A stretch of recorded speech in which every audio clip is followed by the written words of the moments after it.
मंचावरील मान्यवर आणि इथे जमलेले माझे बंधू आणि बहिणींनो, प्रथम आपलं सर्वांचं अभिनंदन केलं पाहिजे, कारण मंचावर मी एकलीचे, पण ती सवय लागली मंचावरली मान्यवर म्हणजे आपण समजून घ्या आपणच मान्यवर.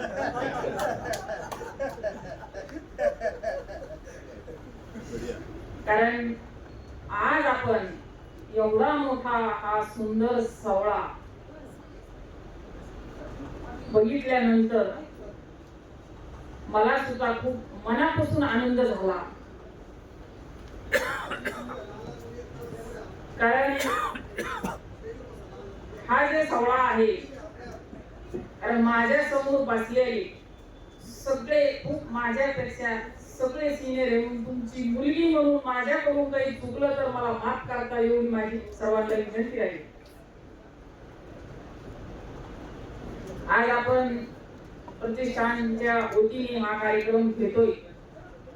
खूप सगळ्यांसाठी एखाद माला ही कार्यक्रम खूप काही दूरदृष्टी ठेवून घेतलेला आहे. कारण कार्यक्रम खूप होतात, एखाद मला कार्यक्रम चालू पण होतात, पण बंद बी तेवढ्याच गडबडीने होतात. पण आपल्या अवघे 20 वर्ष झाले हा कार्यक्रम पुढे खंड न करता हा इतक्या सुंदरतेप्रमाणे, कारण बसायला चेअर कमी पडतात, एवढी मोठ्या संख्येने आपण सर्वजणांना उपस्थित लावली. आणि माझा परिचय देताना सरांनी दिलाय, पण सर तुम्ही बोलले इतकी मोठी की नाही, पण माझा पूर्ण परिचय असा, माझं नाव सीता, माझ्या मालकांचं नाव राम, आडनाव मोहिते, राहणार सिंधी काळेगाव, तालुका जिल्हा जालना. परभणी माझ्यासाठी काही नवीन नाही, कारण मी विद्यापीठामध्ये नेहमीच येत असते. कृषी भूषण असल्यामुळं विद्यापीठात माझे सतत कार्यक्रम चालू असतात. आणि काल सकाळी 9 वाजता सुद्धा मी आपल्याच परभणीमध्ये माझं व्याख्यान होतं, कारण पूर्ण मराठवाड्याचा दौरा आमचा चालू आहे. मी मराठवाड्यांची केटची अध्यक्ष, व्यापारी संघटनेचे अध्यक्षपद माझ्याकडे सध्या आहे, म्हणून याच्यासाठी मराठवाडा दौरा चालू आहे. प्रथम माझा सत्कार करीत असताना आजपर्यंत जर 135 पुरस्कार मिळाले, पण त्या सगळ्या पुरस्कारामध्ये आगळा वेगळा सत्कार आजचा मला खूप मनापासून भावला. कारण आज मला तुकाराम महाराजांची मूर्ती सत्कारामध्ये मिळाली, हे माझं मी खूप मोठं भाग्य समजते. चतुर हा आपण नाव देताना फार सुंदर नाव देते. चतुर्नांगाना जे नाव आहे, हे नावामध्येच इतकी मोठी ताकद आहे, कारण नावामुळं सगळ्या गोष्टी घडत असतात. आणि हे नाव देत असताना तुम्ही एवढं सुंदर नाव दिलंय, या नावाला कधीच कोणाची दृष्ट लागणार नाही. म्हणून मी येतानीच रस्त्याने सरांना विचारलं, सर बोलण्यासाठी टाइम किती असणार? ते म्हणले, ताई तुम्ही जेवढं बोलताल तेवढा टाइम आहे. पण तरी सगळे शिक्षक मंडळी आहेत, मुख्याध्यापक मंडळी आहेत, 45 मिनिटाचा पिरियड असतो हे मला चांगलं माहिती आहे. त्याच्यापेक्षा जास्त मी बोलणार नाही. मी जरी शाळेत गेले नसत, पण माझं स्वतःचं खूप मोठं भाग्य आहे. मला प्राथमिक शिक्षण शाळेत जाऊन घेता आलं नाही, पण जीवन चांगलं जगायचं प्रशिक्षण आम्ही पती पत्नी आजपर्यंत घेतोय. म्हणून मी सगळ्या कॉलेजला माझे व्याख्यान असतात. मला अक्षराची ओळख नाही. मी साक्षरता अभियान मध्ये माझं लग्न झालं, माझ्या मिस्टरनी मला सही करायला शिकवली. पण आमच्या उद्योगावरती आमच्या दोघा मिसेस मिस्टर वरती 6 मुलांची पीएचडी झाली. माझी 1 नंबरची मुलगी बीएससी ऍग्री फायनल झाली, 2 नंबरची मुलगी एमकॉम फायनल झाली, सुनबाई एमकॉम फायनल आहे, मुलगा बीएससी आहे. म्हणून प्राथमिक शिक्षण घेण्यासाठी जरी वयाच्या मर्यादा असेल तर जीवन चांगलं जगायचं शिक्षण आपण मरेपर्यंत विद्यार्थी म्हणून जगता येतो, आणि ते आम्ही पती पत्नी करतोय. आज आपल्या व्याख्यानमालामध्ये 20 वर्षाच्या कालावधीमध्ये खूप मोठे मोठे वक्ते येऊन गेले, अजून सुद्धा याच्यापेक्षा मोठे येणार आहेत.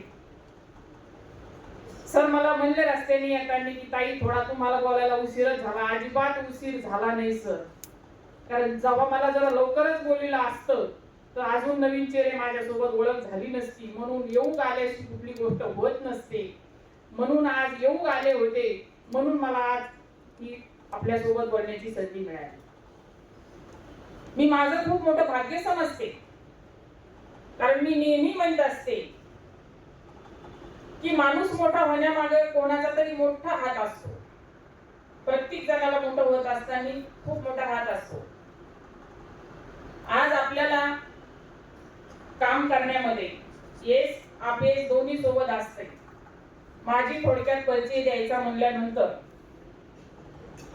2003 ला आवळा प्रक्रिया उद्योगाची सुरुवात केली. 1997 ला रोपवाटिकाची सुरुवात. पण रोपवाटिकेमध्ये मी जास्त नाही, कारण रोपवाटिका ही भाग मोहिते साहेबांकडे आहे आणि आवळा प्रक्रिया उद्योगाचा ही भाग माझ्याकडे. आम्ही कामं वाटून घेतलेले आहे आणि हॉटेल मुलगा आणि सुनबाई बघते. हा 3 बिझनेस आहे. पण रोपवाटिका हा बिझनेस फक्त 6 महिन्यासाठी. उरलेले 6 महिने काय करायचे याच्यावर फार अभ्यास केला. माझ्यापेक्षा माझ्या मिस्टरांचं जास्त स्वप्न होतं की आपल्याला जगभरामध्ये आपल्या नावाने ओळखण्यापेक्षा आपल्याला एखाद्या उद्योगाच्या नावाने कोणीतरी ओळखलं पाहिजे. मी नेहमी म्हणायची असं कसं शक्य होईल? तुम्ही ग्रामीण भागातली 8वी शिकलेले, मला अक्षराची ओळख नाही आणि आपण उद्योगामध्ये कसं नाव रोशन करू शकतो? पण ते नेहमी म्हणायचे आत्मविश्वास जर पक्का असेल तर जिद्द मेहनत चिकाटी आपल्यामध्ये असेल तर आपण शिखरापर्यंत नक्की पोहोचू शकतो. त्या पद्धतीने आम्ही काम करायचं ठरवलं. घोडेगाव मूळ गाव आमचं. घोडेगाववरून सिंधी काळेगाव आम्ही लेबर म्हणून काम करायला गेलेलं आमचं गाव.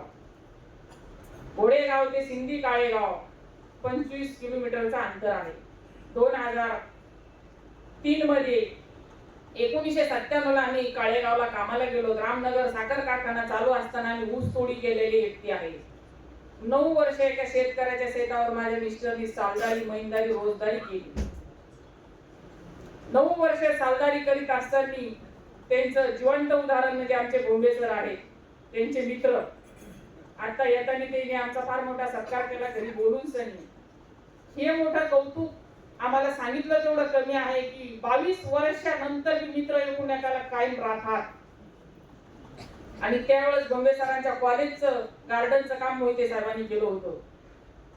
आणि तिथं कामाला असताना जिथं कामाला होतो ज्याच मालकाकडे तिथून एक 500 फूट अंतरावरती 2007 ला 22 गुंठे शेती घेतली आणि तिथं हा सगळा कारभार चालू केला 2003 मध्ये.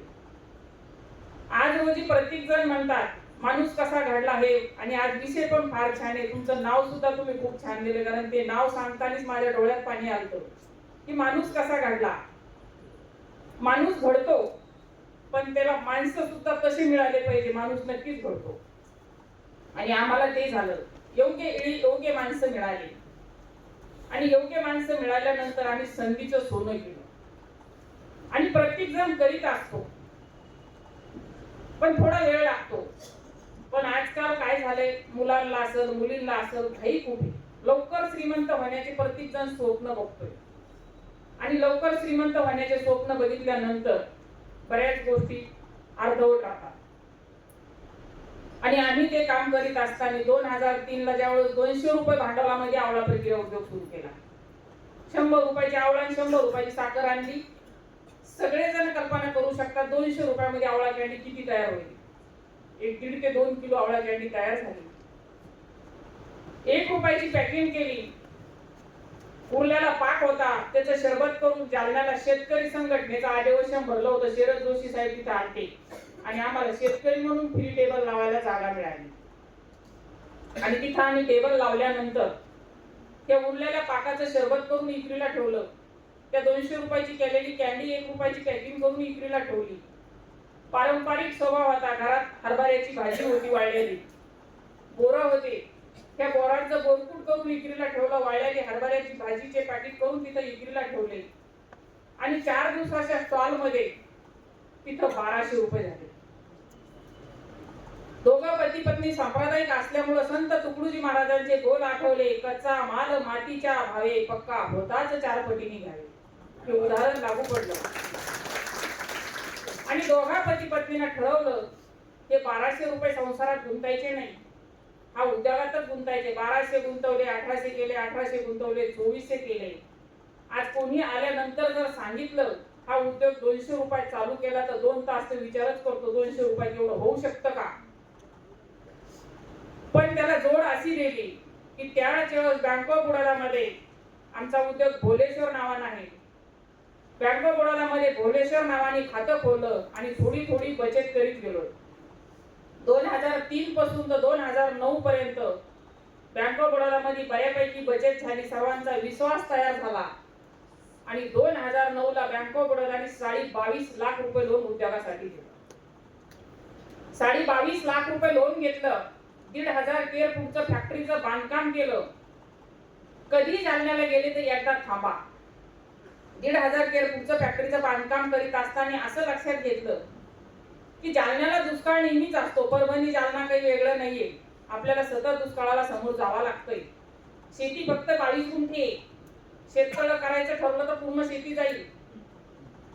मग हे बांधकाम करीत असताना असा विचार केला, बिल्डिंग खाली 2 लाख लिटरचा पाण्याचा टँक बनवला, त्याच्यावर घर बांधलं. पाण्यावर घर आहे आमचा. पूर्ण छतावरचं पाणी बिल्डिंग खाली भरवल्या जातं पावसाळ्याचं. उरलेल्या वेळेमध्ये एरी बोरला पाणी असताना बिल्डिंग खालचा टँक भरून घ्यावा लागतो. तो जर टँक नसता तर 2012 मध्ये आमच्या रोपवाटिकेचे सगळे मदर प्लॅन जळून गेले असते. त्यावेळेस कलेक्टर साहेबांनी इतकं सिरियस केलं की पिण्याचं पाणीच फक्त तळ्यामधून उचलायचं, शेतीला देण्यासाठी पाणी बंद केलं. पण आमच्याकडे टँक होता म्हणून आम्ही भरून घेतला आणि आमचे रोपवाटिकेचे मदर प्लॅन जगवले. मग शेती करीत असताना आपण नियोजन पद्धतीने जर शेती केली तर शेती सुद्धा परवडते. बिझनेस करीत असताना मी नेहमी आता बोलताना एखाद्या सांगत असते की शेती बिझनेस म्हणून करा, करायची म्हणून करू नका. मग शेती बिझनेस म्हणून करीत असताना कशी करायची? कारण आता आमचे कृषी भूषण साहेब असलेले हे फार छान शेती करतात. मी नाव याच्यासाठी कोणाचंच घेतलं नाही, कारण सगळे चेहरे ओळखीचे. नाव घेण्यातच लई मोठा एवढ निघून जाईल. म्हणून शेती आभाळा खालची करण्यापेक्षा शेती टेबल खालची करायला शिका. मग टेबल खालची शेती ग्रीन हाऊस मध्ये असेल, ओले हाऊस मध्ये असेल, शेडनेट हाऊस मध्ये असेल. आम्ही मजानी दोघं पती पत्नी एकूण एकाला बोलताना म्हणत असतो, कारण ते रोपवाटिका चालवतात. त्यांचा 4च महिने सीजन असतो. माझा आवळा प्रक्रिया उद्योगाचं शोरूम समोर आहे, हॉटेल समोर आहे. मी त्यांना म्हणत असते तुमचा उधारीचा धंदा आहे, माझा नगदीचा आहे. सकाळी गुंतायचे, संध्याकाळी वसूल करायचे. माझा एक टेबल जेवला तर 2,000चं क्वार्टर येतं. तुमची आखी गाडी भरली तरी 2,000 येत नाही. पण वृक्षवल्ली आम्हा सोयरी, वृक्षवल्ली आम्हा सोयरी वनचारी आहे. कारण वनांची पण आपल्याला लागवड करणं तितकीच महत्वाची. हे जर दिवस कशाने आले असतील तर त्यांच्या वृक्षामुळेच आज छान दिवस आम्हाला आलेले आहे. कारण कोरोनाच्या काळामध्ये आपणच ज्यावेळेस आपल्याला ऑक्सिजन कमी पडला, ज्याला ज्याला कोरोना झाला ते हॉस्पिटल मध्ये भेटायला गेल्यानंतर जात नव्हतं कोणी. पण चुकून जर गेलो तर ते व्यक्ती म्हणायचा, ताई बाहेर आलो ना पहिले झाडं लावेल, पहिले झाडं लावेल. पण एक मानवच असा आहे, आपण प्रत्येक गोष्टी लगेच विसरून जातो. ज्या वेळेस ती वेळ आली त्यावेळेस झाडं लावू म्हणजे, पण बाहेर आल्यानंतर किती जणांना लावले मला माहित नाही. पण हे सुद्धा आपल्याला करणं फार गरजेचं आहे. कारण आपल्या आजोबांनी आंबे लावलेले आपल्याला खायला मिळतात. किती आजोबाची दूरदृष्टी होती. तंत्रज्ञान फार पुढे गेलंय. आपण लावले, आपणच खातोय, तरी आपण लावत नाही. आणि आता योगायोगाने त्यांच्या रोपवाटिकेला माझ्या प्रक्रिया उद्योगापेक्षा बी मोठा मान मिळाला. तो कसा? तर एक आंब्याची जात आहे, वर्षातून 2दा येणारा आंबा, आणि त्याला भारत सरकार अंतर्गत शेतकरी हक्क कायद्यामधून आता त्यांना त्याचं पॅटर्न मिळालं. 15 दिवसापूर्वी पॅटर्न मिळालंय. पूर्ण जिल्हाभर त्याचे सत्कार चालू आहे त्याचे. आणि त्या पॅटर्न मिळालेल्या आंब्याला नाव आम्ही रासमो दिले. रासमो नाव असं दिलंय, राम आणि सीता आणि आडनाव मोहिते, रासमो नावाने आम्ही पॅटर्न दिलं. काम तेच आहे, पण मी नाव माझं सोडलं नाही, कारण मी म्हणलं माझं नाव तिथं पाहिजे. कारण येस ऑटोमॅटिक मिळत असतं. येस आलं म्हणून अजिबात घाबरायचं नसतं. येस आपली वाट बघत असतं, पण आपण तिथपर्यंत पोहोचत. आमच्यामध्ये तेच झालं बऱ्याच वेळेस. आता तुम्ही मला इथं पाहिलंय, याच्यातली बरेच मंडळी जालन्याला येताना तिथं थांबल्यानंतर बरेच जण मला विचारतात, आमच्या कॉलेजला आल्या होत्या मॅडम, एकट्या मला मध्ये ते मी एक होतं त्यात तुम्हीच का दुसरे? कारण इथं येताना पोशाख वेगळा असतो, तिथं असताना वेगळा असतो. कामामध्ये काम काही म्हणा राम राम, आम्ही कामामध्ये देव बघतोय. मी माझ्या जीवनामधल्या आजपर्यंत 9 संक्रांती बाहेर केल्या. बाकीचे सण किती केले असतील ते सांगू शकत नाही, पण आपण ज्या गोष्टीला फार महत्व देतो महिला, आणि द्यायला पाहिजे असं म्हणणं नाही माझं, पण मी संक्रांतीला सुद्धा कधी घरी थांबत नाहीये. कारण आपलं काम हे आपलं दैवत समजायचं. मी संक्रांतीला सुद्धा एक वेळेस परभणीलाच होते. संक्रांतीच्या दिवशी मी तुळशीच्या झाडाला वाण दिलं आणि इथं संक्रांती, कारण माझे देव माझ्या सोबत आहे ना, पतिदेव सोबत आहेत ना, वाण कोणाचं असतं? पतीचंच असतं. मग एकच दिवस पतीचं दर्शन घेण्यापेक्षा पतीला दररोज कसं खुश पेटवायचं हे आपण काम करायचं, हे सगळं देवाला मान्य आहे. आणि हे सगळं काम करीत असताना आजपर्यंत खूप एक मनाला समाधान लागलं. ज्यावेळेस सावळा प्रक्रिया उद्योग चालू केला त्यावेळेस बँक बडोदाने कर्ज दिलं, सगळं झालं. पैजी त्या मशिनरी इचलकरंजी कोल्हापूरवरून जाऊन आणल्या. आमच्यामध्ये फार उलट घडलेलं आहे. आणि आधी मार्केटिंग तयार केली, मग उद्योग टाकला. 200 रुपये सुरू केलेला उद्योग 2003 पासून 2009 पर्यंत मार्केटिंगच काम केलं. हायत्या घरात, हायत्या भाड्यात, हायत्या परिस्थितीत उद्योग चालू केला. कारण आजकाल काय होतंय, मुलाला उद्योगात या, व्यवसायात या, मुलीला जर म्हणलं ना तर ते म्हणतात त्याला फार मोठं भांडवल लागतं. भांडवल तर लागतं, मी नाही लागत असं म्हणणार नाही, पण मनाची तयारी सुद्धा तेवढीच लागते. कमी भांडवलात सुद्धा व्यवसाय करता येतो, मनाची तयारी असेल तर. भांडवल कधी लागतं? तुमची जोपर्यंत मार्केटिंग मध्ये पत निर्माण होत नाही, तुमच्या मालाची क्वालिटी गिरायकाला कळत नाही, तोपर्यंत मोठ्या भांडवलात जायची गरज नाही. पण अशा वेळेस काय होतं, आपण मोठं भांडवल टाकून एखादा व्यवसाय चालू करतो, ते काही कारणानुसार जर बंद पडला तर एक व्यवसाय बंद पडला तर 50 तरुणाला चुकीचा मेसेज जातो की उद्योगात काहीच दम नाही, उद्योगात काहीच दम नाही असं म्हणलं जातं. माझी प्रथम आईला एक विनंती आहे, मुलं मुली शाळेत शिकत असताना मुलाला आणि मुलीला पहिल्या वर्गापासून उद्योगाचं ज्ञान द्या. आपला सगळ्यांचा आग्रह एकच असतो, यायचा जरी आग्रह असला उद्योगाचं ज्ञान द्यायचं तर आपला एकच आग्रह असतो, बाळा तू मोठा होय, खूप शिक आणि मोठी नोकरी कर. उद्योगात काहीच पडलं नाही, तो नोकरीला लागतो, त्याची मिसेस आणि मिस्टर दोघं पुणे मुंबईला निघून जातात, आपण दोघंच गावाकडे राहतो. दुसरी गोष्ट, उद्योग रिटायर होत नाही, नोकरीमध्ये रिटायरमेंट आहे. 40 वर्षे 45 वर्षे तुम्हाला जवळ असेल तवर असेल, आज नोकरी करणं फार कठीण झालंय. कारण आज इतकं कॉम्पिटिशन वाढलेलं आहे आणि ह्या कॉम्पिटिशन मध्ये मिळालेली नोकरी शेवटपर्यंत टिकवता येईल का नाही ही पण गॅरंटी नाही. जिथं 10 व्यक्ती लागत होते तिथं 2 व्यक्ती काम व्हायला लागले. आणि उद्योग करीत असताना जे 5 लाख 10 लाख रुपये डोनेशन भरून जे आपण नोकरी करणार आहे ही फक्त 40-45 वर्ष आहे. उद्योग करायला 40-45 लाख रुपये 10-5 लाख रुपये सुरुवातीला लागत नाही. एक जणांना नोकरी केली, एक जणाचं कुटुंब सुखी होतं, एक जणाचा संसार सुखी होतो. पण ग्रामीण भागात जर एक उद्योग टाकला तर 20 ते 25 लोकांचं कुटुंब सुखी होतं, 20 ते 25 लोकांचा संसार सुखी होतो. आणि उद्योगामध्ये 3 पिढ्या सोबत काम करता येतं, कारण तिन्ही सोबत काम करतात. कारण मी स्वतः करते, माझी बेचाकरी झालेल्या मुलीला सुद्धा मी नोकरी करू दिली नाही. उद्योग करण्यासाठी शिक्षण घे, नोकरी करण्यासाठी शिक्षण घ्यायचंच नाही. मुलाला तेच सांगितलं, बाळा तू शिक्षण घेत असताना असं शिक्षण घे, माझा मुलगा सुद्धा सोबत आलेला आहे, असं शिक्षण घे की तुला 10 नोकर कसे कामाला ठेवता येतील हे लक्षात ठेव, 10 गरीबाच्या कुटुंबाला कसं काम देता येईल हे लक्षात ठेव.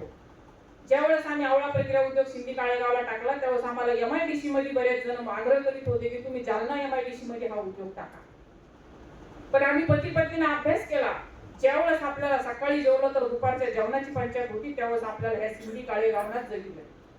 आज आपल्याला इथल्या तरुणाला काम द्यायचं, इथल्या लोकांच्या हाताला काम द्यायचे आणि आपल्या ग्रामीणचा तरुण असत तर ग्रामीण मध्ये कसा थांबवता येईल हे सुद्धा आपल्या सगळ्यांना काम करणं फार गरजेचं आहे. कारण आज काय झालंय, शेतकऱ्यांचा मुलगा शेती करायला तयारच नाही. आणि का तयार नाही त्याचे अनेक कारण आहेत. कारण शेती करणं ही तारावरली कसरत झालेली. शेतीमध्ये जेवढं टाकलं तेवढं मिळेल का नाही ही सुद्धा हमी नाही.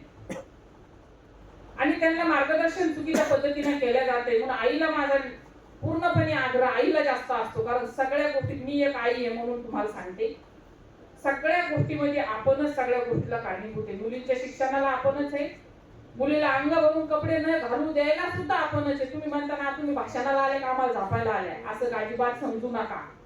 पण आपल्या माणसानीच आपल्या माणसाला सांगितलं पाहिजे. आणि घरच्यांनी किती कान टोचले ना ते जमत नसतात, दुसऱ्यांनी टोचलेले अजिबात दुखत नसतात. म्हणून आपली भारतीय संस्कृती सुद्धा आपल्याला जपायची. त्या ज्या वाईट घटना घडतात ना त्या वाईट घटना घडण्यापासून सुद्धा आपल्याला थांबवायचंय. आणि आपले हे थांबवण्यासाठी आपणच याला सगळ्या गोष्टीला जबाबदार आहेत. आपल्याला थांबावं लागणार आहे. त्या आज जे थांबवायचं याच्यासाठी आपण भारताची संस्कृती जपलं पाहिजे. आपल्याला मुलींना अंग भरून कपडे घालायला शिकवलं पाहिजे.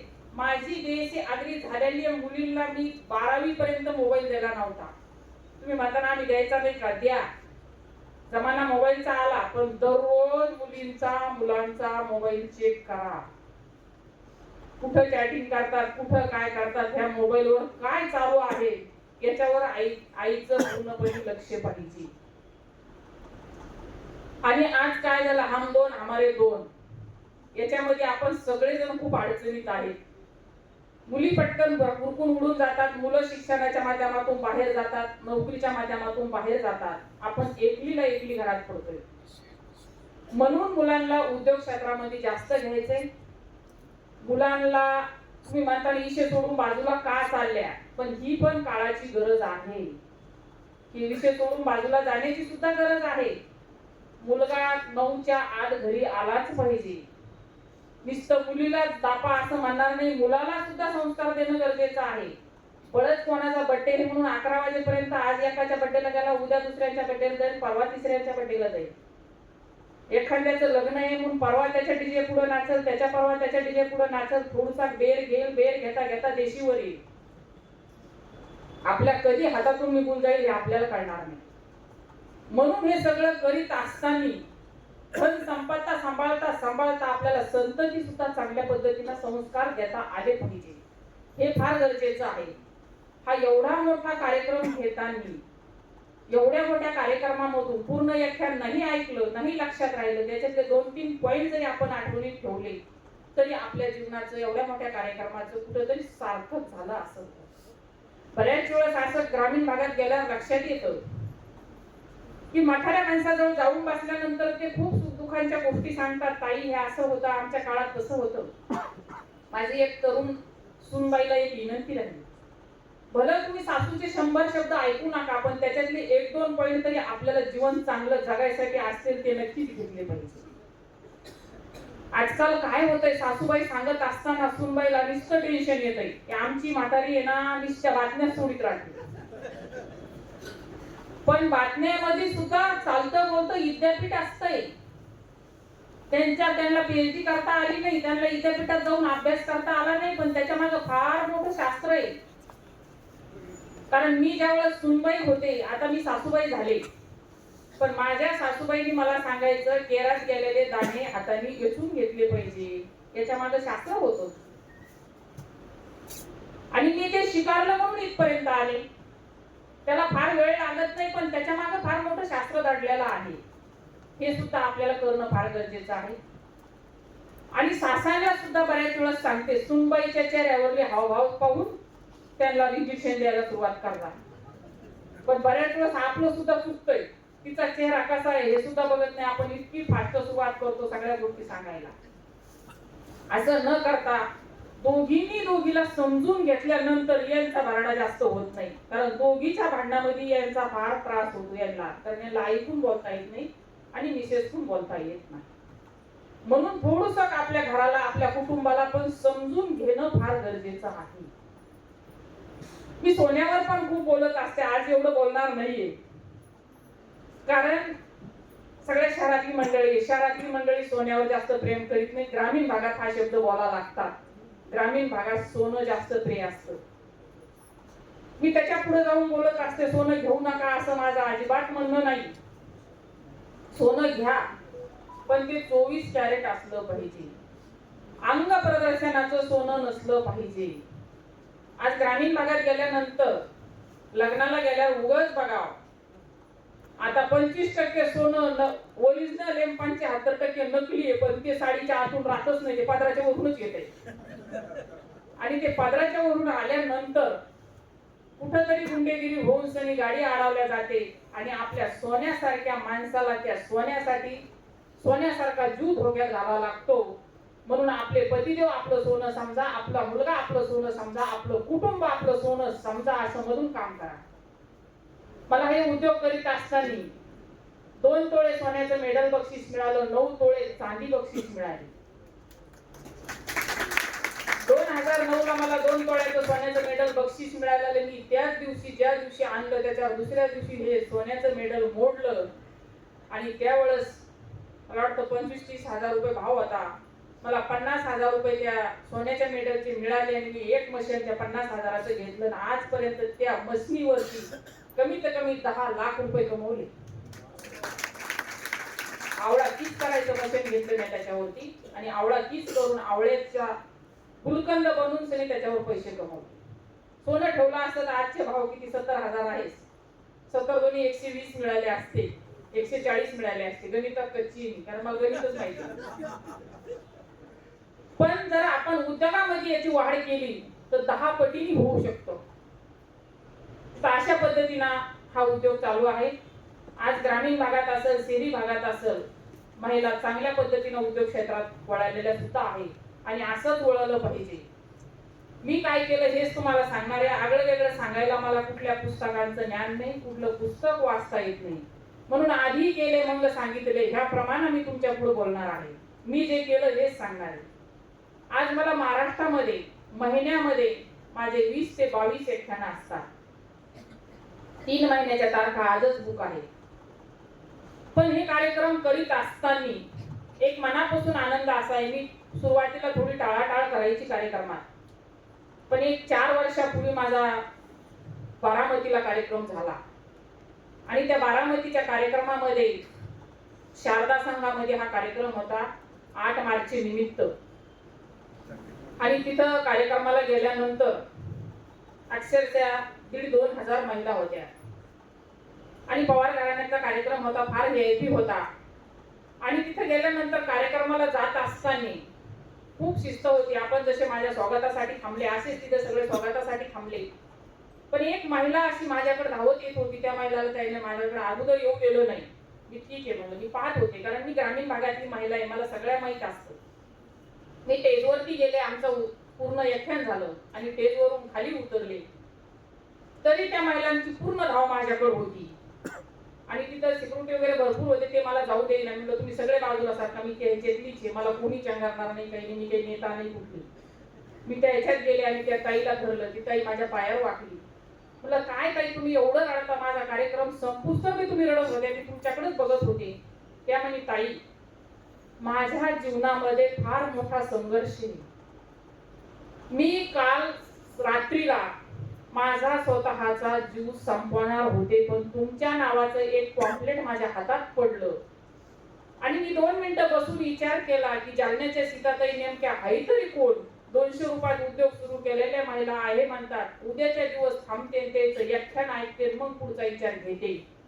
आणि तुमचं व्याख्यान ऐकल्यानंतर मला स्वतःला तर असं वाटलं की मी तर ही गोष्ट कधी इथून पुढे लक्षात सुद्धा आणणार नाही, पण माझ्या अवतारी भोवताली जर कोणी विचार केला तर मी त्याला तुमचा नंबर देईल आणि एकदा तुम्ही त्यांना फोनवर बोला, त्या कधीच असा विचार करू शकणार नाही. त्याच दिवशी आम्ही पती आणि पत्नीने ठरवलं की किती जीवाचं रान झालं तरी कुठली तारीख घेतलेली कधीच कॅन्सल करायची नाही. आपल्या बोलण्यामुळे जर कोणाचा जीव वाचत असेल, कोणाचा संसार जर सुखी होत असेल, तर याच्यासाठी आपल्याला देवानी धाडला असेल, याच्यासाठी आपल्याला एवढं काही एवढ्या कमी वयात गेलं असेल, हे आपल्याला सगळ्यांसाठी शेअर करण्यासाठी आपल्याला पाठवलं असेल.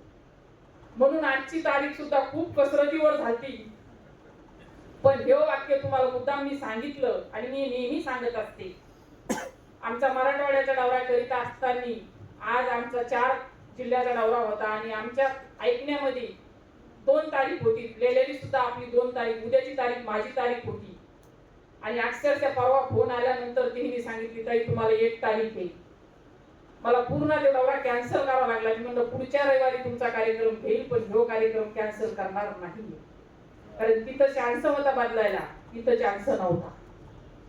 म्हणून मी माझं स्वतःचं खूप मोठं भाग्य समजते. आणि कार्यक्रम करीत असताना मनापासून एक आनंद होतो की आजपर्यंत 2,500 ते 3,000 उद्योग चालू झाले माझ्या बोलण्यामुळं.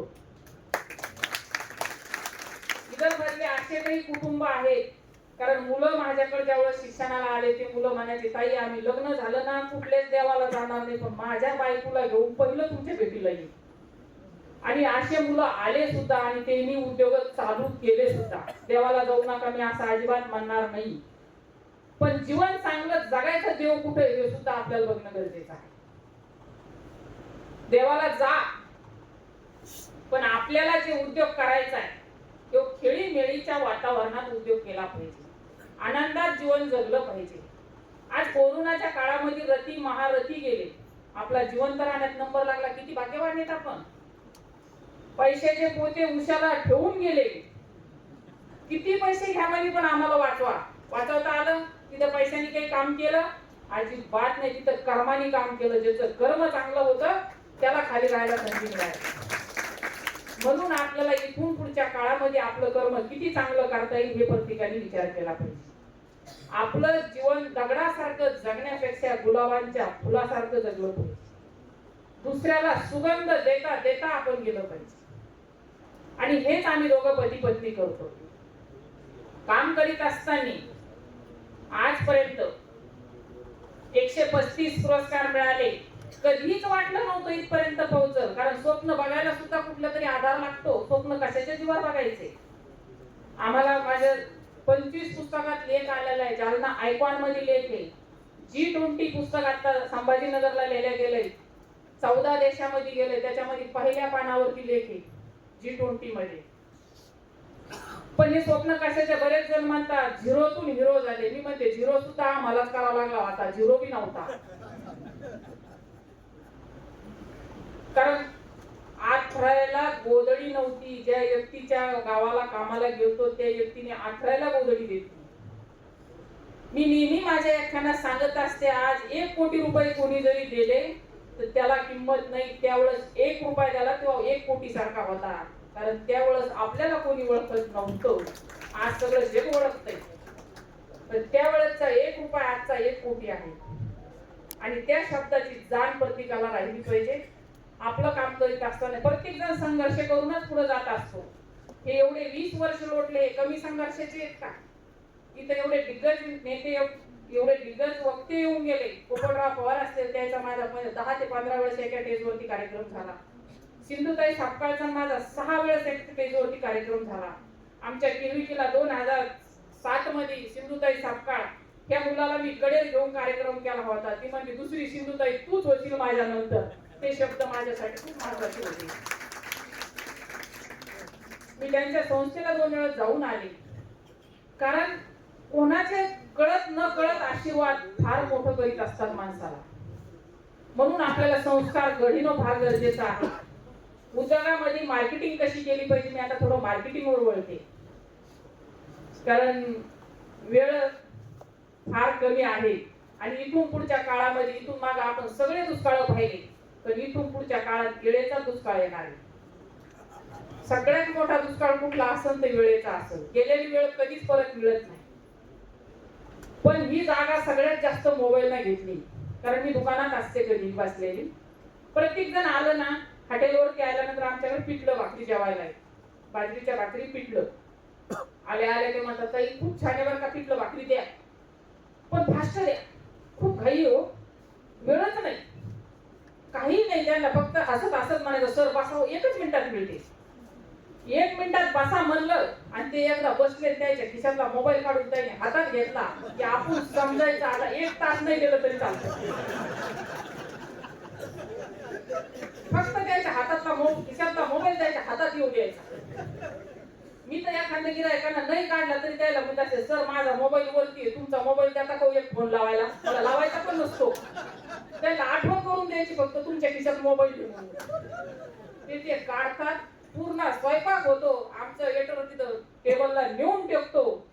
शेवटी मला जाऊन सांगावं लागतं, सर तुमचं सगळं लावलंय आता जेवण. इतकं आपण त्या मोबाईल मध्ये बिझी झालोय. मोबाईल चांगली गोष्ट आहे, पण त्याच्यातून चांगलं किती घ्यायचंय, वांगलं किती घ्यायचं हे सुद्धा आपल्या सगळ्याला शोधणं गरजेचं आहे. घरामध्ये जेवत असताना सुद्धा आपण मोबाईल बघतोय.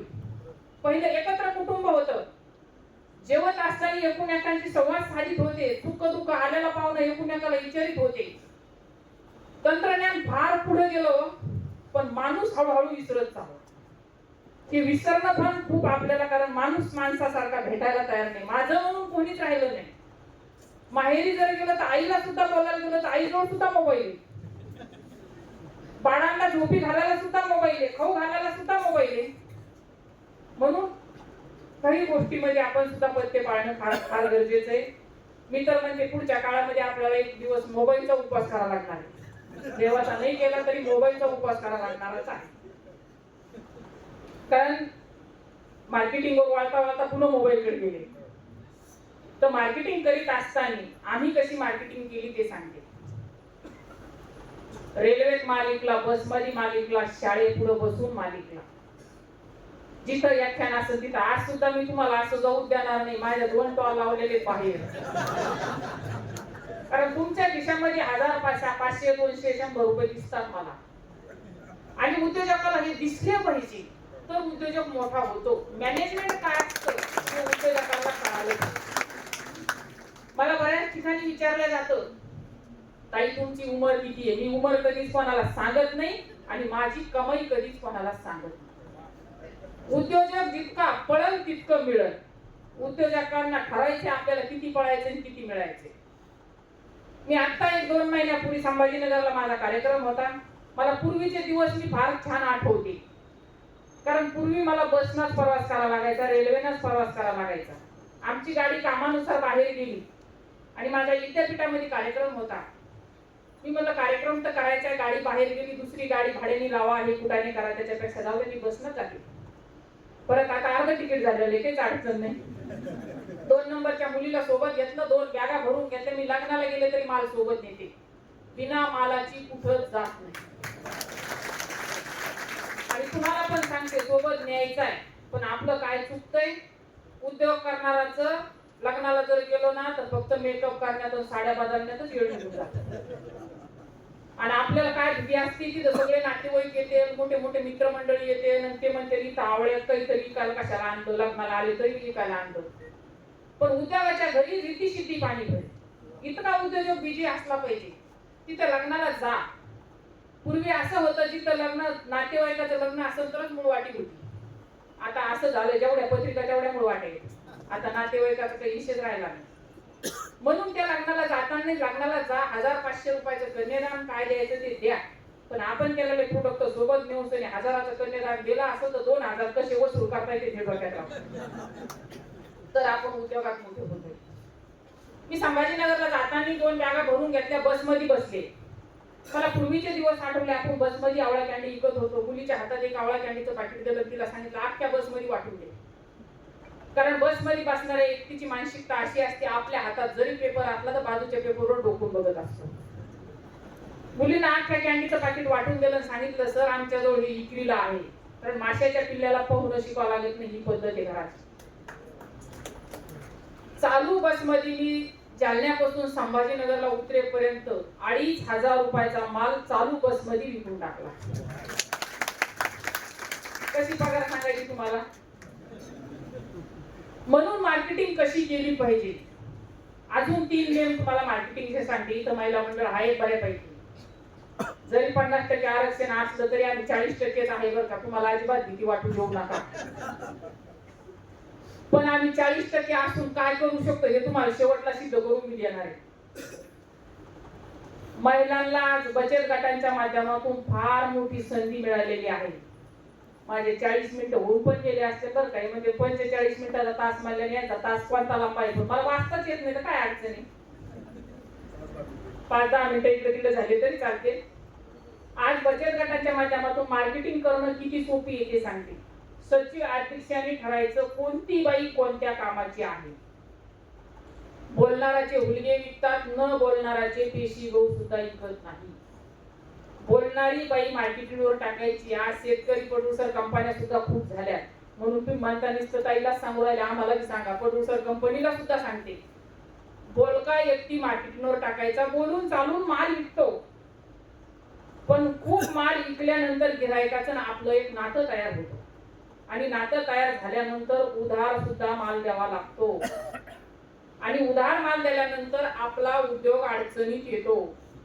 उद्योग अडचणीत आल्यानंतर भांडवल खूप बाहेर साचतं, उद्योगामध्ये आर्थिक सहाय्य कमी होतं आणि उद्योग अडचणीत येतो. मग अशा वेळेस आपल्या सचिव अध्यक्षांनी अभ्यास करायचा आहे. बोलणारी बाई मार्केटिंग टाकली, बोलून चालून मालिकला उधारी बाहेर साचली, उधारी वसूल करायसाठी कोणाला पाठवायचंय. आपल्याला प्रत्येक स्वभावाचा फायदा घ्यायचा आहे. प्रत्येक गटात प्रत्येक स्वभावाची बाई असते. घरात तर असते, मग गटात का नसत. भांडकुदळ व्यक्ती उधारी वसूल करायसाठी पाठवायची. कोण भांडकुदळ मी सांगणार नाही, तुम्ही तुमचीच शोधायची. भांडकुदळ बाई पाठवली की जाती, पुढच्या व्यक्तीला बोलती, 2 मिनिटासाठी राग येतो, पटकन आपली उधारी देऊन टाकतो. पण उधारी दिल्यानंतर गिराईक आपलं दैवत आहे. दररोज नवे 10 गिराईक जोडले गेले पाहिजे, तेव्हा उद्योग मोठा होतोय. त्या व्यक्तीला राग आला, आपली उधारी दिली, परत सचिव अध्यक्षाने अभ्यास करायचा आणि आपल्याच गटातली एक गोड बोली बाई पाठवायची. ती जाते, समजून सांगते, दादा ती बोलली असं काही मनात घेऊ नका, आम्हाला गटात पण फार त्रास देते. एवढं समजून सांगितलं की आपली उधारी परत येते. साखळी पद्धतीनं आपला बिझनेस चालू राहतो. खेळीमेळीच्या वातावरणात उधारी वसूल केल्या जाते. फक्त फॉर्म्युले वापरायची गरज. आणि हे कुठल्या पुस्तकात नाहीये, हे फक्त अभ्यासात आहे. जे प्रॅक्टिकल काम करील त्यालाच हे खाचे खोचे माहित राहतात. उधारी 100% बंद करायची असेल तर ज्यांचा घरचं शोरूम आहे, भांड्याचा असेल, कपड्याचा असेल, सोन्याचा असेल, तिथं लेडीजना काउंटरला जाऊन बसायचे. तुम्ही म्हणता आम्ही काय करायचं त्या काउंटरला आल्या, पण तुमचं फार मोठं काम कमी होणार आहे. कारण ह्या जर काउंटरला येऊन बसल्या तर तुमच्या दुकानाची उधारी 100% बंद होती. कारण मी जर पुढे आमच्या काउंटरला असेल आणि एखाद्याला उधार झाडे न्यायचे असते ना, तेच विचारतात राम भाऊ पुढे. मला स्पष्ट लक्षात येतं यांना कुठले तरी रोप उधार न्यायचे. ज्याला उधार न्यायचं नसेल ते मला स्पष्ट सांगतात, ताई हे आंब्याचं झाड पाहिजे, ते कुठशी ते दाखवा बरं. दुसरी गोष्ट, घरातलं वातावरण खेळीमेळीचं ठेवायसाठी महिला उद्योगात घेणं फार गरजेचं आहे. पूर्वीची म्हण होती, नवऱ्याचं पीठ आणि बायकोचं मीठ. पण तेव्हा सगळ्या गोष्टी अशा होत्या की थोडक्यात आपलं जीवन भागत होतं. आज काय झाले, खर्च खूप झालाय, उत्पन्न कमी झाले, आणि मग नको ती चिडचिड व्हायला लागली. जेवढे माणसं तेवढे मोबाईल झाले, जेवढे माणसं तेवढ्या गाड्या झाल्या, घरात कपाटात बसाना एवढ्या साड्या झाल्या, तरी नवीन आली तर घ्यायलाच जा वाटतं. आणि मग या सगळ्या अपेक्षा एक जणाच्या कमाईवर भागू शकत नाही. आणि तुम्हाला एक आनंदाची गोष्ट अशी सांगते, आता संक्रांत येणार आहे. संक्रांतीच्या वेळेस हे मूळमध्ये असताना 1500 आपल्याला देऊन टाकते, लहान साडी म्हणते. पण यांना दिलेल्या 1500 वरती 100% लक्षात राहणार आहे की आज देतील, पण 1 महिना 2 महिन्यानंतर विचारतील, तुला त्या दिवशी 1000 रुपये देते, त्याच्यातले काही 200-300 उरलेले आहेत का. पण तेच 1500 जर आपल्या स्वतःच्या कमाईचे असतील ना, तर ती साडी घेऊन नेसण्यामध्ये फार मोठा आनंद असतो, फार मोठं समाधान असतं. म्हणून आपण सुद्धा बिझनेस मध्ये उतरलं पाहिजे. आणि यांचे बरेच टोमणे आपल्याला ऐकून घ्यावा लागते, यांची माफी मागून बोलते. आपण घरी असताना काय होतंय, हे दुकानात असले ना, सगळ्या दुकानाचं दिवसभराचं टेन्शन काढायला आपणच फ्री असतो. कारण यांना यांचे कामगार इतका त्रास देते, यांना जीएसटी वाले इतका त्रास देते, यांचं मार्केटिंग फार कमी झालं. आणि मग घरी आले की ते आपल्याला काय म्हणतात, तू तरी काय केलं दिवसभराचा स्वयंपाक, मुलांची शाळा, आणि एवढंच करती, भांडे घासती, फडची पुशी, एवढ्यातच बरी भारी बरं. आणि आपण पण काय करतो, मग त्यावेळेस आपल्या टेन्शन येते, एखादा शब्द पटकन बोलून जातो आणि मग घरातलं वातावरण तंग होऊन जातं. असं न करता दोघं बिझनेस मध्ये असलं ना, तर काहीच कोणाला बोलायची गरज पडत नाही. ते बी गपचीप राहतात, आपण बी गपचीप राहतो. आणि दुसरी गोष्ट, आपल्या नातेवाईकाच्या घरी लग्न कार्य काही असेल तर आपल्याला वाटतं जावा, याला बिझनेस वाल्याला वाटतं नाही जावा. पण त्याच बिझनेस मध्ये जर आपण असेल ना, तर आपण सुद्धा पुढच्या याला सांगू शकतो. कारण आजकालच्या शिदुरीचा प्रकार तर इतका भारी निघलाय, 51 शिदुऱ्या 110 शिदुऱ्या कशासाठी मलाच कळत नाही. आपला समाज या सगळ्या गोष्टी फार भराडल्या चाललाय, याच्यावर पण बंधन घालणं गरजेचं आहे. पण आता मांजरीच्या गळ्यात घंटा बांधायचा, उंदराला मिटिंग घेतली पण बांधायचा कोणी, जो पहिला बांधायला जाईल तोच फराळावर जाणार आहे. या गोष्टी सुद्धा आपण बंद केल्या पाहिजे. म्हणून आपण आग्रह न करता शॉर्टकट मध्ये लग्न केले पाहिजे. माझ्या मुलांचं मी मागच्या वर्षी लग्न केलं, 1 रुपया हुंडा न घेता. नुसतं लोकांना सांगायचं नाही, अगोदर आपण त्या गोष्टी अंमलात आणायच्या, मग दुसऱ्याला सांगायचंय. एकदम गरीबाची मुलगी केली, आई नसलेली मुलगी केली, शॉर्टकट मध्ये लग्न लावून आणलं. रिसेप्शनचा कार्यक्रम आमच्या घरी केला, कारण तुमच्या सगळ्यात राज्य सगळे म्हणले असते ताई तुम्ही नुसत्याच कार्यक्रमाला आम्हाला बोलविलंच नाही, म्हणून आमच्या घरी बोलून कार्यक्रम केला. आपण असे कार्यक्रम आपण सुद्धा काही गोष्टी अंमलात आणल्या पाहिजे. आणि ह्या गोष्टी करीत असताना फार मोठा त्रास होत नाही. सुरुवातीला त्रास होतो पण गुण हमखास येतो, 100% रिझल्ट येतो. ह्या गोष्टी आपण केल्या पाहिजे. मुलींना सुद्धा माझी एक आग्रहाची विनंती आहे, बेटा शिक्षण घेत असताना वर्गात शिकत असताना सगळ्याच मुली पहिल्या येतात का? जी मुलगी पहिली ती तिचा वेगळा क्लास घेतला जातो का? नाही घेतला जात ना. फक्त ती तन्मन धनाने जे शिक्षक शिकवतात त्याचा अभ्यास करते, म्हणून ती मुलगी पहिली येत असते. तुमचा बऱ्यापैकी अभ्यासामध्ये चिंता आहे, मुलांपेक्षा तुम्ही आघाडीवरती आहेत, पण अजून कसं पुढे जाता येईल? नुसतं शिक्षणच घ्यायचं नाही बेटा. शिक्षण घेत असताना कराटा आला पाहिजे, तलवार चालवता आली पाहिजे, बंदूक चालवता आली पाहिजे. एखादा मुलगा आपल्याकडे आला तर त्याला एका हाताने धरून पिंगावता आलं पाहिजे. हे मुलींना शिक्षण घेतलं पाहिजे. आईने सुद्धा हे शिक्षण मुलीला दिलं पाहिजे. कबळच नुसतं मी तुला मुलासारखं वागवते, मी तुला मुलासारखं वागवते. आपल्या मुलीच्या घराच्या संसारामध्ये आईचा फोन पण जास्त नसला पाहिजे. तुम्ही म्हणता पुन्हा उद्योगातून तिकडे वळालाय, पण आज बऱ्याच मुलींचे संसार फक्त आईच्या फोनमुळे उद्ध्वस्त झालेले आहेत. म्हणून आईचा फोन तेवढ्या पुरताच असला पाहिजे, कुशली विचारण्यापुरता. वडिलांचा फोन पण तेवढ्या पुरताच असला पाहिजे. म्हणून आपण जसं आपल्या मुलीला जीव लावतो असं सुनबाईला जीव लावला पाहिजे. आणि उद्योगामध्ये खेळीमेळीच्या वातावरणात सगळ्याला सोबत घेतलं पाहिजे. उद्योग करीत असताना इतका खेळीमेळीच्या वातावरणात उद्योग केला पाहिजे की आनंदामध्ये जीवन जगलं पाहिजे. उद्योग सहज करायचा, सहज उद्योग केलेला सुद्धा कुठल्या शिखरापर्यंत पोहोचू शकतो. कारण उद्योग करीत असताना बऱ्याच गोष्टी अशा आहेत, कारण आज रोजी आपण जर भारताचा अभ्यास केला तर अनेक फळावरती नासाडा होतोय. 3 ते 4% फळावरती प्रक्रिया केल्या जाते, बाकी फळं सगळे नाश होतात आपल्याकडे. म्हणून आपण ग्रामीण भागात जास्तीत जास्त उद्योग टाकले पाहिजे. आम्हाला बऱ्याच दिवस प्रश्न विचारला की तुम्ही आवळा प्रक्रिया उद्योगच का निवडला? आम्ही दोघं पती पत्नी म्हणतो आंबा हा फळाचा राजा आहे, पण आवळा हा आयुर्वेदिकाचा राजा आहे, म्हणून आवळा प्रक्रिया उद्योग निवडला. जोडून या धन उत्तम व्यवहारे उदास विचारे हेच करी. जे धन जोडायचं असेल उत्तम व्यवहाराचं असलं पाहिजे, चांगल्या प्रतीचं असलं पाहिजे, तेव्हा ते 3 पिढ्याला पचत असतं. एकाच पिढीमध्ये खूप कमवलं तर दुसऱ्या पिढीला पचत नाही, म्हणून आवळा प्रक्रिया उद्योग निवडला. रोपवाटिकेचं काम करीत असताना आजपर्यंत दरवर्षी 5 ते 7 लाख रोपं तयार करतो आणि दरवर्षी विक्री होती याची खूप मोठा मनापासून आनंद होतो. पूर्वी तर मला असं व्हायचं, कारण मी सतत रोपवाटिकेत काम करायची, गाडी भरली की मी रडायची. साहेब म्हणायचे हे काय सोडून झाला, आपला बिझनेस आहे. मी म्हणायची व्यापार रिकामा झाला, सगळे रोपच चालले. पण हळूहळू त्याच्यातून बाजूला झाले आणि कळालं की नाही, वृक्षवल्ली आम्हासोयी झाडं जास्त लागले पाहिजे. झाडावर सुद्धा आपल्याला सगळ्यांना लक्ष देणं गरजेचं आहे. कारण शाळेमध्ये आधी तर बरेच शिक्षक मंडळी माफी मागून बोलते, दरवर्षी शाळेमध्ये झाडं लागतात, पण गट्टे तेच आहेत, झाडं तेच आहेत, काही बदलायलाच तयार नाही. झाडं दुसरे होते, गट्टे तेच आहेत. पण असं न करता दरवर्षी 100 लावत असतात तर 25च लावा. पण त्या झाडाला अजून एक मी सल्ला तुम्हाला सांगते, त्या झाडाला आपल्या शाळेतल्या एका विद्यार्थ्याचं नाव द्या, एक पाटी बना आणि त्याला सांगा की हे झाड तू मोठं करून दाखव. तेव्हा ते झाड जगणार आहे, तेव्हा ते झाड आपल्याला 100% ऑक्सिजन देणार आहे. या पद्धतीने आपण उद्योगामध्ये काम केलं पाहिजे. बिझनेस करण्याजोगे खूप काही आहे. मी बोलतच राहिले तर मी 5 तास सुद्धा ते जोडून खाली बसत नाही, पण इथं एवढं बोलणार नाही, माझा वेळ संपलेला आहे. पण शेवटचे 15 मिनिटं तुम्ही म्हणले तर घेणार आहे, इथंच थांबणार आहे. घ्यायचे ना? हे सगळं काम करीत असताना 2004 ला सावित्रीबाई फुले पुरस्कार मिळाला, 2007 ला जिजामाता कृषी भूषण पुरस्कार मिळाला, आणि 2009 ला महाराष्ट्र उद्योगिनी पुरस्कार मिळाले. असे एकूण 135 पुरस्कार मिळाले, माझे नसून आपले सर्वांचे आहेत. सगळ्यात आगळा वेगळा पुरस्कार मिळाला त्याबद्दल मी 15 मिनिटं घेणार आहे. तो आगळा वेगळा पुरस्कार 2009 ला जो मिळाला ते गोवा आणि महाराष्ट्र राज्यामधून एकूण 700 प्रस्ताव होते. 700 प्रस्तावामध्ये आमचा प्रस्ताव होता. आम्ही प्रस्ताव पाठवला, त्यांचा फोन आला, तुमचा प्रस्ताव सिलेक्ट झाला, आम्हाला नेमकं जिजामाता कृषी भूषण मिळाला होता. म्हणलं असंच जायचे आणि घेऊन यायचे. ते मी सांगितलं.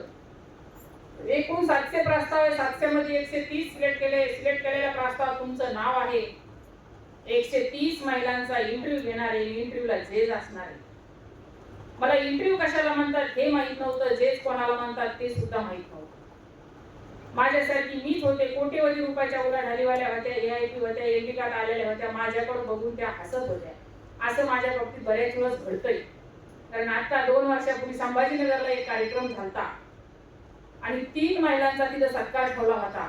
एक अनाथ मुलांची संस्था चालणारी महिला, एक विमान चालवणारी महिला आणि एक शेतीमध्ये काम करून प्रक्रिया उद्योग करणारी ही महिला. विमान चालक महिला आल्या होत्या आणि अनाथ मुलांची संस्था चालणारी रेल्वे चालक महिला होत्या. रेल्वे चालक एक महिला आल्या आणि मी पण गेले. बाकी त्या महिला टेजवरती होत्या. असा सभागृह गच्च भरलेला होता. मी रोजच्या सारखी गेले आणि खाली बसून गेले. 10 मिनिटांनंतर तिथे स्टेजवर सूत्रसंचालन करणारे म्हणले, खालून लोक म्हणत होते कार्यक्रम चालू करा. ते म्हणजे चालू करायचा हो, पण एक उद्योजक महिला आपल्यामध्ये अजून आल्या नाही म्हणून कार्यक्रम चालू होत नाही. मी उठून उभा राहिले. म्हणलं मी आले. ते म्हणजे आम्हाला असं वाटलं तुम्ही मोठा उद्योजक आहे, 4 देशाला फिरून आल्या, तुम्ही फार काही वेगळ्या असतात, तुम्ही तर लई सर्व साधं येऊ, तुम्ही तर लई साध्या दिसता. मला साधेपणा आणि खूप हायफाय राहणं हे माझ्या तत्वात बसत नाही. आपण आरशात बघितल्यापेक्षा स्वतः आरसा बना. ह्या पद्धतीनं माझं सगळीकडे काम चालू असतं. बऱ्याच ठिकाणी असंच होतं. उभा राहिल्यानंतर बरेच जण म्हणतात हे वक्ता काय बोलणार आहे, मग खाली उतरल्यावर म्हणतात ताई तुम्ही लई छान बोलल्या हो. पण दिसतं तसं नसतं. आणि ह्या पद्धतीनं ज्यावेळेस कृषी भूषण पुरस्कार मिळाला, महाराष्ट्र उद्योगिनी मिळाला आणि ज्यावेळेस पुण्याला गेले त्यावेळेस युट्यूबला जज होते, माझ्यासाठी मी होते. कोट्यवधी रुपयाच्या उलाढाली महिला होत्या, AIP होत्या, एंडी कार्ड आलेल्या होत्या. माझ्याकडे बघून त्या हसत होत्या. प्रत्येकाचा पहिला इंटरव्ह्यू संपला. इंटरव्ह्यूला जज होते, इंटरव्ह्यू घेतला आणि दुसऱ्या इंटरव्ह्यूला आपल्या उद्योगाविषयी मनोगत व्यक्त करण्यासाठी टेज मोकळं करून देण्यात आलं. त्याच्यात माझा 22 नंबर होता.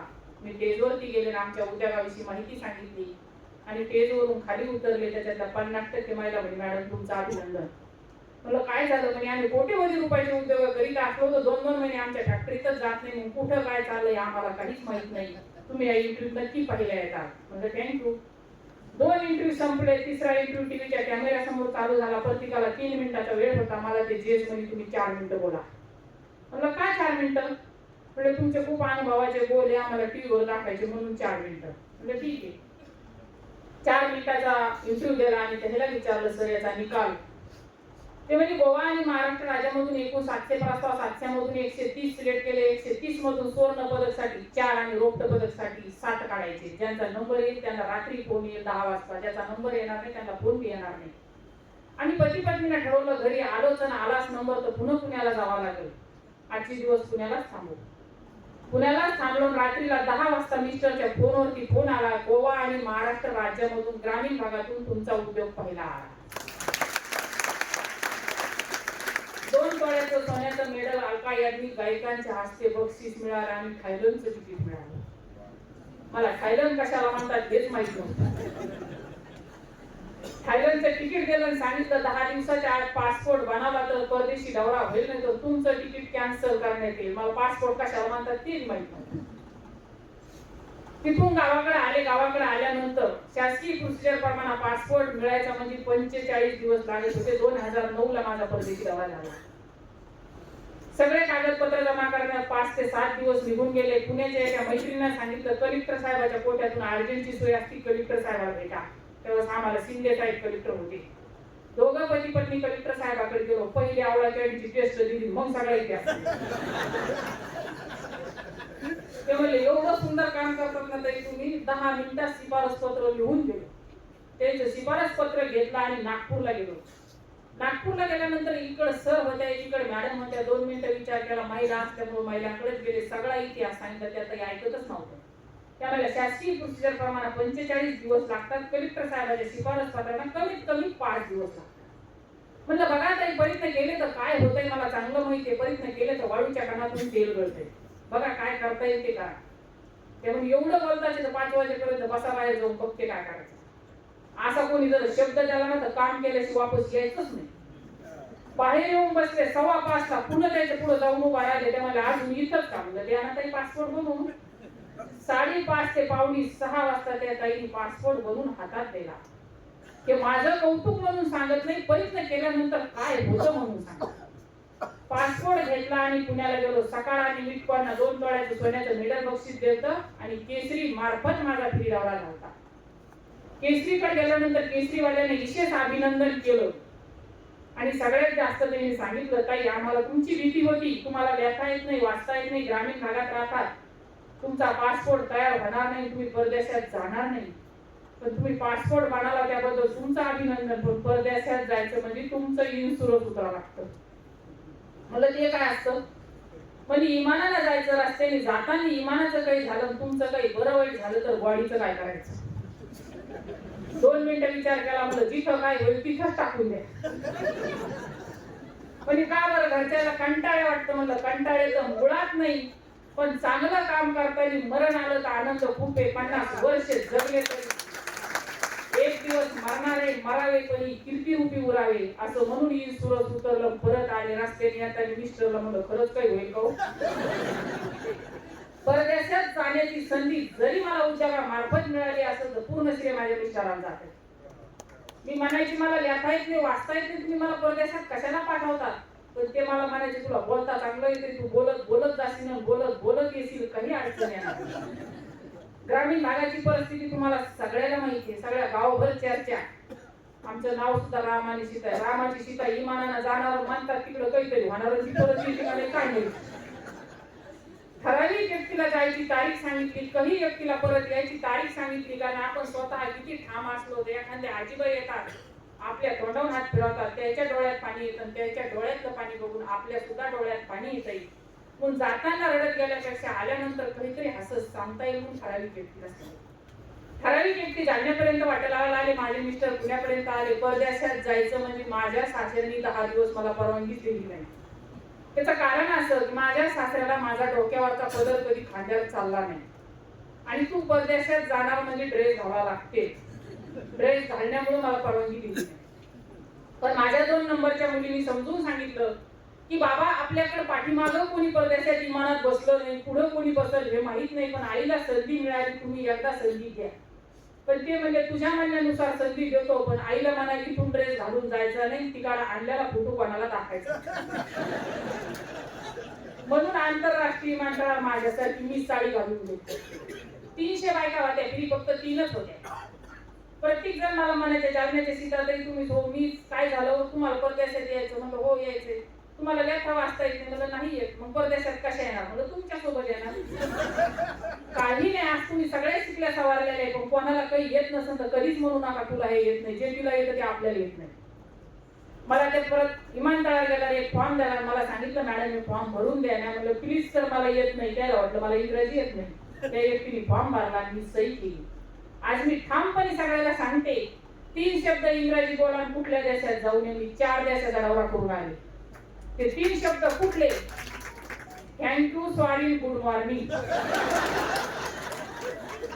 याच्यात सुद्धा मला मीडियावाल्यांनी फार प्रश्न विचारला की तुम्ही गुड मॉर्निंग कधी म्हणता, थँक्यू कधी म्हणता, सॉरी कधी म्हणता. म्हणलं पुढच्याच्या चेहऱ्यावरची हावभाव पाहून मी बोलते. त्याचा चेहरा टेन्शन मध्ये दिसला की गप्पन सॉरी म्हणून टाकायचं, तो खुश दिसला की गुड मॉर्निंग म्हणायचं. काय अवघड आहे? काहीच अवघड नाही. इतकं सोपं जीवन जगणं आहे. मी परदेशात गेल्यानंतर पॅराशूटनं आकाशात जाऊन आले, समुद्रातली अंतरबुडी करून आले. ज्यावेळेस आपण समुद्रातल्या अंतरबुडीसाठी जातो त्यावेळेस आपल्या दोन्ही हातात मुरमुरे देतात. आपल्या भाषेत सांगायचं म्हणजे ऑक्सिजन लावून स्पष्ट समुद्रात ढकलून देतात. 500 फूट तळात गेल्यानंतर एक मासा 2-2 क्विंटलचा आहे. मासा दिसला की ते सांगतात मुरमुरे सोडून द्या, सोडून द्या म्हणण्याच्या ऐवजी मासा दिसला की मुरमुरे आपोआप सुटून जाते.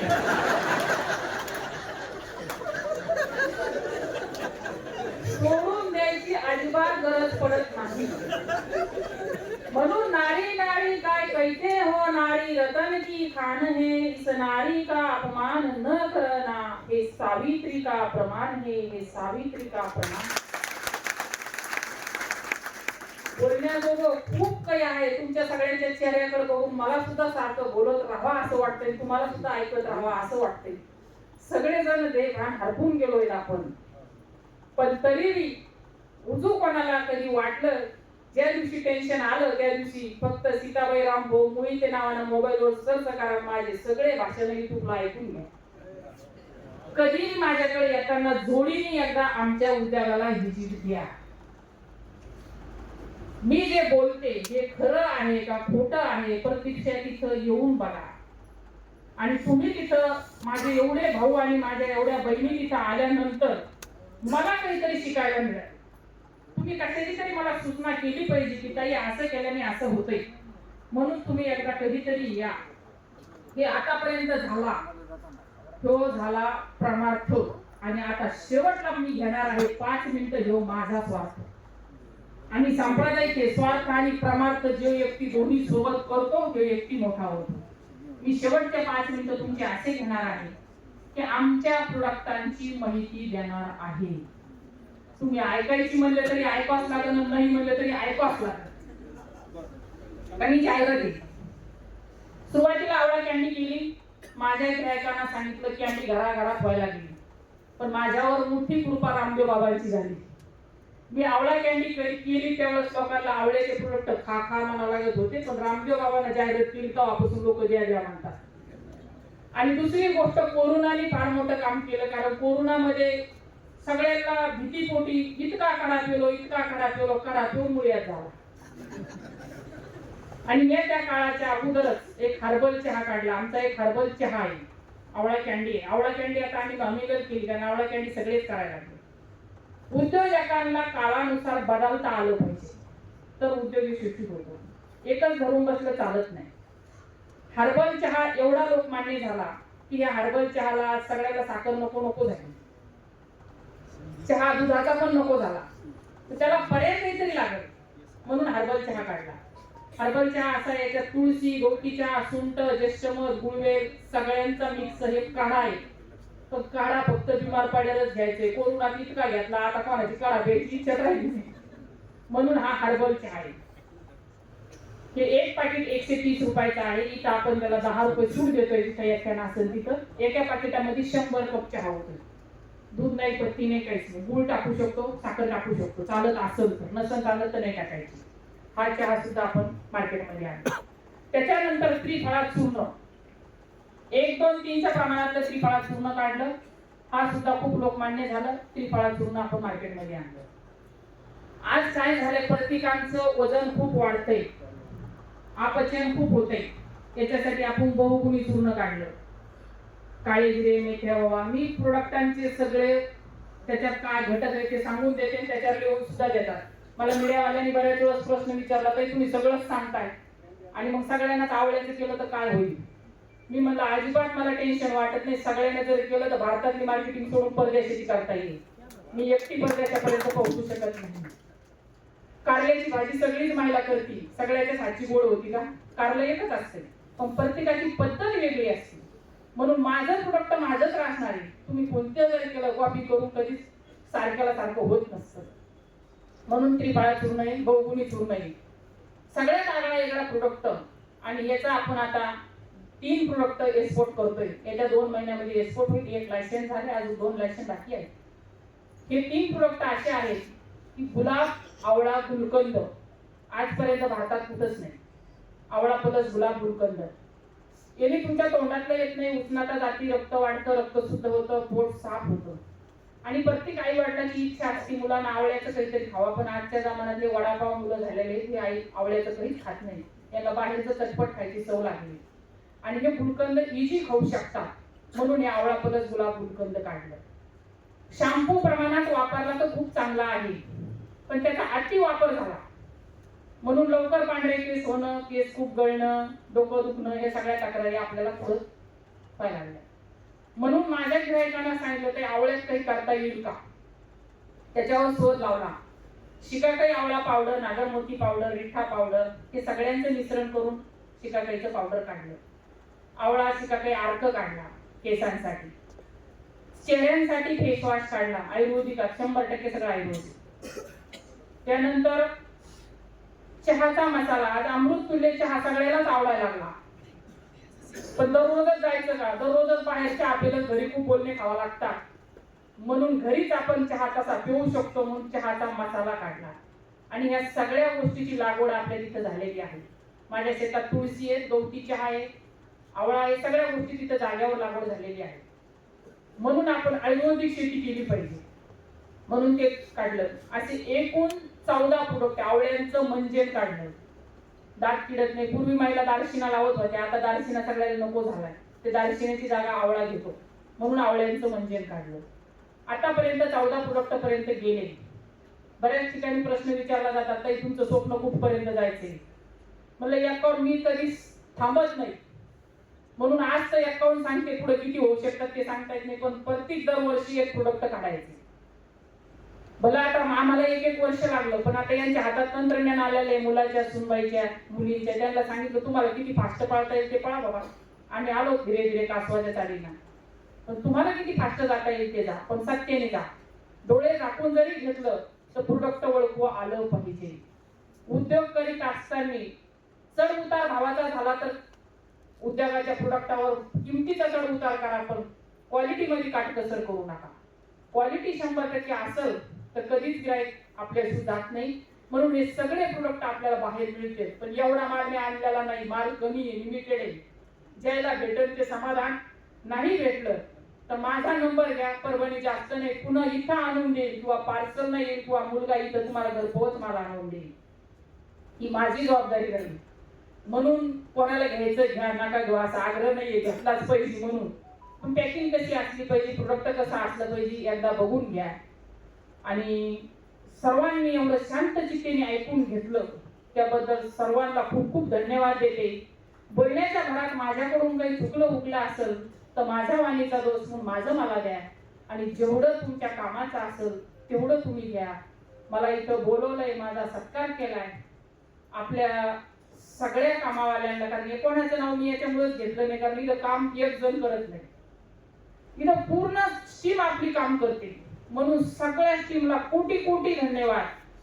सगळ्यांना खूप खूप धन्यवाद. आणि मला तुमच्यासोबत आज संवाद साधण्याची संधी मिळाली म्हणून मी माझं स्वतःचं खूप मोठं भाग्य समजते आणि लांबलेले शब्द इथंच संपवते. जय हिंद, जय महाराष्ट्र, जय आसाम.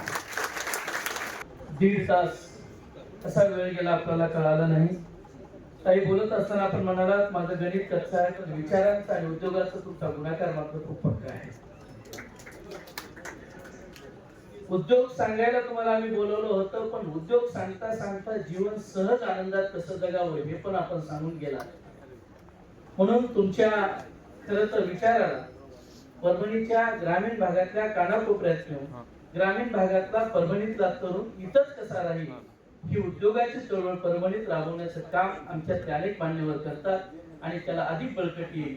यानंतर समारोप आभार प्रदर्शनानं मी सुभाष जाधव सरांना विनंती करतो की आपण आभार मानावे.